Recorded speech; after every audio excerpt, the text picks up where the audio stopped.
ओम श्री सीतारामचंद्राभ्यां नमः। श्रीमद् वाल्मीकि रामायण अयोध्या कांडम नवतितमः सर्गः यानी सर्ग 90।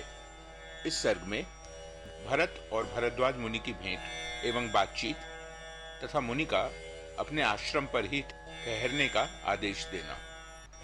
भरद्वाजाश्रमं गत्वा क्रोशादेव नरर्षभः जनं सर्वमवस्थाप्य जगाम सह मंत्रिभिः।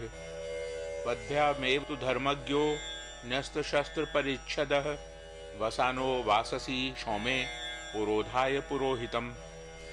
धर्म के ज्ञाता नरश्रेष्ठ भरत ने भरद्वाज आश्रम के पास पहुंचकर अपने साथ के सभी लोगों को आश्रम के एक कोस इधर ही ठहरा दिया था और अपने भी अस्त्र शस्त्र तथा राजोचित वस्त्र उतारकर वहीं रख दिए थे। केवल 2 रेशमी वस्त्र धारण करके पुरोहित को आगे किए वे मंत्रियों के साथ पैदल ही वहां गए। ततः संदर्शने तस्य भरद्वाजस्य राघवः मंत्रिणस्तान वस्थाप्य जगामानुपुरोहितम। आश्रम में प्रवेश करके जहां दूर से ही मुनिवर भरद्वाज का दर्शन होने लगा, वहीं उन्होंने उन मंत्रियों को खड़ा कर दिया और पुरोहित वशिष्ठ जी को आगे करके वे पीछे पीछे ऋषि के पास गए। वशिष्ठ मत दृष्टैव भरद्वाजो महातपाः संचचालासनात् तूर्णं शिष्यानर्ध्यमिति ब्रुवन्। महर्षि वशिष्ठ को देखते ही महातपस्वी भरद्वाज आसन से उठ खड़े हुए और शिष्यों से शीघ्रता पूर्वक अर्घ्य ले आने को कहा।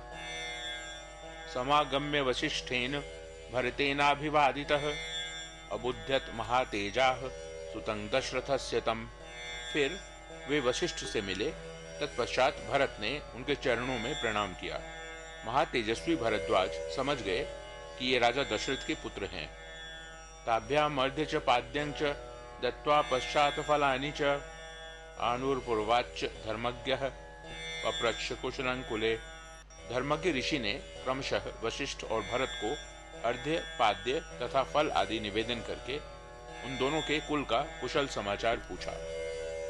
अयोध्यायां बले कोशे मित्रेष्वपि च मंत्रिषु जानन् दशरथं वृत्तं न राजान मुदाहरत्। इसके बाद अयोध्या, सेना, खजाना, मित्र वर्ग तथा मंत्रिमंडल का हाल पूछा। राजा दशरथ की मृत्यु का वृतांत वे जानते थे, इसलिए उनके विषय में उन्होंने कुछ नहीं पूछा। वशिष्ठो भरतश्चैनं पप्रच्छतुर्नामयम् शरीरेग्निषु शिष्येषु वृक्षेषु मृगपक्षिषु। वशिष्ठ और भरत ने भी महर्षि के सारे शरीर, अग्निहोत्र, शिष्य वर्ग, पेड़ पत्ते तथा मृग पक्षी आदि का कुशल समाचार पूछा। तथेतु तु प्रतिज्ञाय भरद्वाजो महायशाः भरतं प्रत्युवाचेदं राघव स्नेह बंधनात्। महायशस्वी भरद्वाज सब ठीक है ऐसा कहकर श्री राम के प्रति स्नेह होने के कारण भरत से इस प्रकार बोले कि मिहागमने कार्यं तव राज्यं प्रशासतः एतदाचक्ष्व सर्वं मे न हि मे शुध्यते मनः। तुम तो राज्य कर रहे हो ना, तुम्हें यहाँ आने की क्या आवश्यकता पड़ गई? यह सब मुझे बताओ, क्योंकि मेरा मन तुम्हारी ओर से शुद्ध नहीं हो रहा है। मेरा विश्वास तुम पर नहीं जमता है। सुषुवे यम मित्रघ्नं कौसल्यानंदवर्धनम भ्रात्रा सह सभार्यो यश्चिरं प्रव्राजितो वनम। नियुक्तः स्त्री निमित्तेन पित्रा योऽसौ महायशाः वनवासी भवेतीह समाह किल 14। कच्चिन्न तस्या पापस्य पापं कर्तुमिहेच्छसि अकंटकं भोक्तुमना राज्यं तस्यानुजस्य च। जो शत्रुओं का नाश करने वाला है, जिस आनंदवर्धक पुत्र को कौशल्या ने जन्म दिया है, तथा तुम्हारे पिता ने स्त्री के कारण जिस महायशस्वी पुत्र को 14 वर्षों तक वन में रहने की आज्ञा देकर उसे भाई और पत्नी के साथ दीर्घ काल के लिए वन में भेज दिया है, उस निरपराध श्री राम और उसके छोटे भाई लक्ष्मण का तुम अकंटक राज्य भोगने की इच्छा से कोई अनिष्ट तो नहीं करना चाहते हो। एव मुक्तो भरद्वाजं भरतः प्रत्युवाचः पर्यश्रुनयनो दुःखाद वाचा संसज्जमानया। भरद्वाज जी के ऐसा कहने पर दुख के कारण भरत की आंखें डबडबा आईं। वे लड़खड़ाती हुई वाणी में उनसे इस प्रकार बोले, हतोस्मि यदि मामेवं भगवानपि मन्यते मत्तो न दोषमाशंके मैवं मामनुषादिहि। भगवान, यदि आप पूज्यपाद महर्षि भी मुझे ऐसा समझते हैं, तब तो मैं हर तरह से मारा गया। यह मैं निश्चित रूप से जानता हूँ कि श्री राम के वनवास में मेरी ओर से कोई अपराध नहीं हुआ है, अतः आप मुझसे ऐसी कठोर बात न कहें। न चैत दिष्टंग माता मे यदवोचन मदंतरे नाहमेतेन तुष्टश्च न तद्वचन माददे। मेरी आड़ लेकर मेरी माता ने जो कुछ कहा या किया है वह मुझे अभिष्ट नहीं है। मैं इससे संतुष्ट नहीं हूँ और न माता की उस बात को स्वीकार ही करता हूँ। अहं तु तं नर व्याघ्र मुपयातः प्रसादकः प्रतिनेतु मयोध्यायां पादोचास्याभिवंदितुम। मैं तो उन पुरुष सिंह श्री राम को प्रसन्न करके अयोध्या में लौटा लाने और उनके चरणों की वंदना करने के लिए जा रहा हूँ। तं मामे वंगतं मत्वा प्रसादं कर्तुमर्हसि शंस में भगवान रामः व संप्रति महीपतिः। इसी उद्देश्य से मैं यहाँ आया हूँ, ऐसा समझकर आपको मुझ पर कृपा करनी चाहिए। भगवान, आप मुझे बताइए कि इस समय महाराज श्री राम कहाँ हैं।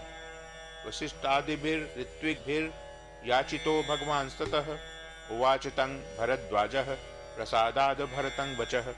इसके बाद वशिष्ठ आदि ऋत्विजों ने भी यह प्रार्थना की कि भरत का कोई अपराध नहीं है, आप इन पर प्रसन्न हो।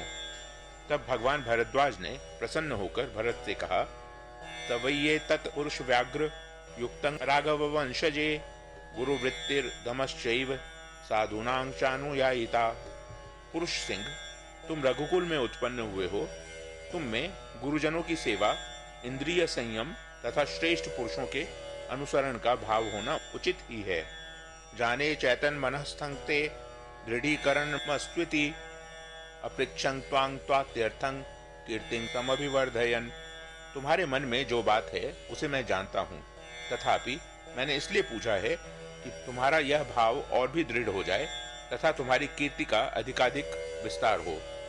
जाने च रामं धर्मज्ञं ससीतं सह लक्ष्मणं अयं वसति ते भ्राता चित्रकूटे महागिरौ। मैं सीता और लक्ष्मण सहित धर्मज्ञ श्री राम का पता जानता हूँ कि तुम्हारे भ्राता श्री रामचंद्र महापर्वत चित्रकूट पर निवास करते हैं। श्वस्तु गंतासि तं देशं वसाद्य सह मंत्रिभिः एतं मे कुरु सुप्राज्ञ कामं कामार्थ कोविद। अब कल तुम उस स्थान की यात्रा करना, आज अपने मंत्रियों के साथ इस आश्रम में ही रहो। महाबुद्धिमान भरत, तुम मेरी इस अभिष्ट वस्तु को देने में समर्थ हो, अतः मेरी यह अभिलाषा पूर्ण करो। ततस्तथैतेव मुदार दर्शनः प्रतीक रूपो भरतो ब्रवीद वचः चकार बुद्धिं च तदाश्रमे तदा निशानिवासाय नराधिपात्मजः।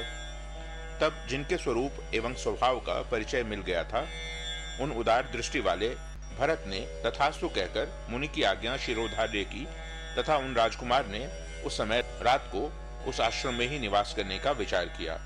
इत्याशे श्रीमद् रामायणे वाल्मीकिये आदि काव्ये अयोध्या कांडे 90तमः सर्गः। इस प्रकार श्री वाल्मीकि निर्मित आश रामायण आदि काव्य के अयोध्या कांड में 90वां सर्ग पूरा हुआ। ओ